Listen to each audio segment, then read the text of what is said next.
దేశంలో అన్ని చేంజ్ అయ్యాయి, మీ నగలు కూడా చేంజ్ చేయండి. మీ పాత నగకు గ్రాముకి 150 రూపాయలు ఎక్స్ట్రా పొంది కొత్త నగలు తీసుకోండి.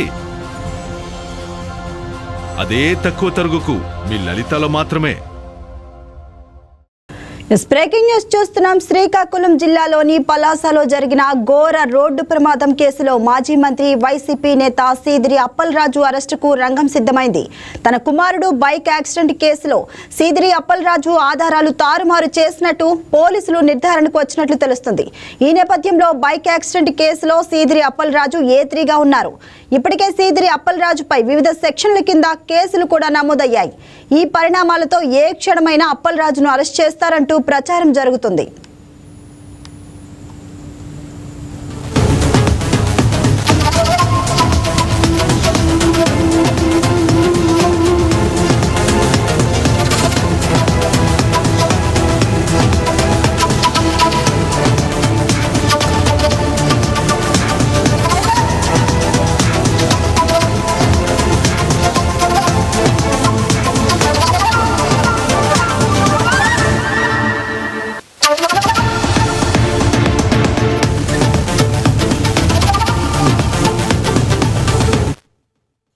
దీనిపై మరింత సమాచారాన్ని మా కరెస్పాండెంట్ నరసింహ ఫోన్ ద్వారా అందిస్తారు.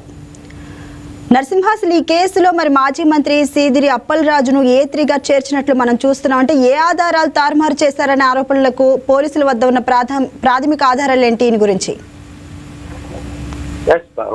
ఏదైతే సీదిరి అప్పలరాజు కొడుకు కుమారుడు శుక్రవారం రాత్రి ఈ నెల శుక్రవారం రాత్రి అర్ధరాత్రి సమయంలో అతి వేగంగా నడుస్తూ ఒక వ్యక్తి యాక్సిడెంట్ చేసి ఒక వ్యక్తి మృతికి కారణమయ్యాడు. ఆ కోణంలో దాంతో పాటుగా ఏదైతే ఘటన జరిగిన స్థలంలో వెంటనే తన కుమారుని తప్పించే ప్రయత్నం చేసి వేరే అతన్ని అదే నిందితుడిగా చూపిస్తూ తారుమారు చేసిన ఘటనలో ఈరోజు అతనిపై కేసులు నమోదు చేయడం, మాజీ మంత్రి సీదిరి అప్పలరాజుపై కేసులు అయితే నమోదు చేయడం జరిగింది. ప్రధానంగా చూసుకోవచ్చు ఏదైతే A1గా ఆరో నిందితుడిగా చేస్తూ మృతికి నిర్లక్ష్యంగా డ్రైవింగ్ చేయడంతో పాటు ఒక వ్యక్తి మృతి కారణంతో మాజీ మంత్రి సీదిరి అప్పలరాజు కుమారుడు ఆరోను నిందితుడిగా చేస్తూ A1గా ఉంది. ఏదైతే తాను చెయ్యని నేరాన్ని కూడా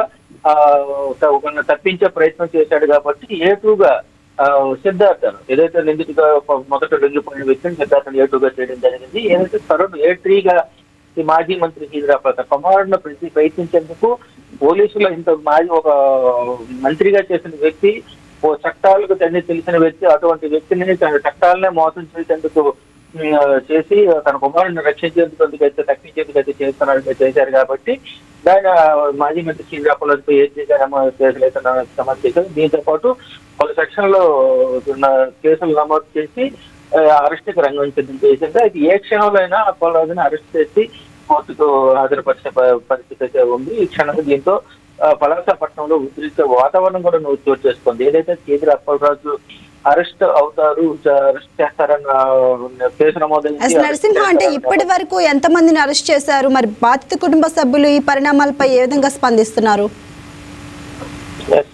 అయితే ఇప్పటి వరకు A1గా ఉన్న ఆరోతో పాటు A2గా ఉన్న సిద్ధార్థను కూడా ఇప్పటికే అరెస్ట్ చేసి ఏదైతే రిమాండ్ కు తరలించడం జరిగింది. దాంతో పాటుగా మూడో వ్యక్తి A3గా ఉన్న అప్పలరాజును కూడా అరెస్ట్ చేసి అయితే రంగం సిద్ధమైంది. దీనిపై కుటుంబ సభ్యులు కూడా పూర్తిగా స్పందిస్తున్న పరిస్థితి ఉంది. అయితే దీంతో ఏదైతే సీదిరి అప్పలరాజు అరెస్ట్ అవుతున్న నేపథ్యంలో వైసీపీ వర్గీయులు కూడా అప్రమత్తమై ఇప్పటికే అరెస్ట్ చేయడానికి కూడా మూకుమ్మడిగా చేయడానికి వ్యతిరేకించడానికి సిద్ధపడుతూ ఇప్పటికే పలాసపట్నంలో చేరుకోవడం జరిగింది. వైసీపీ కార్యకర్తలుగా భారీగా చేరుకుని అరెస్ట్ ఏదైతే సీదిరి అప్పలరాజు మాజీ మంత్రి సీదిరి అప్పలరాజు అరెస్ట్ అవుతున్నారనే వార్తల నేపథ్యంలో వైసీపీ కార్యకర్తలుగా అరెస్ట్ ఇప్పటికే చేశారు. అయితే ఇదంతా ఎటువంటి ఇబ్బందులు లేకుండా వైసీపీ కార్యకర్తలకు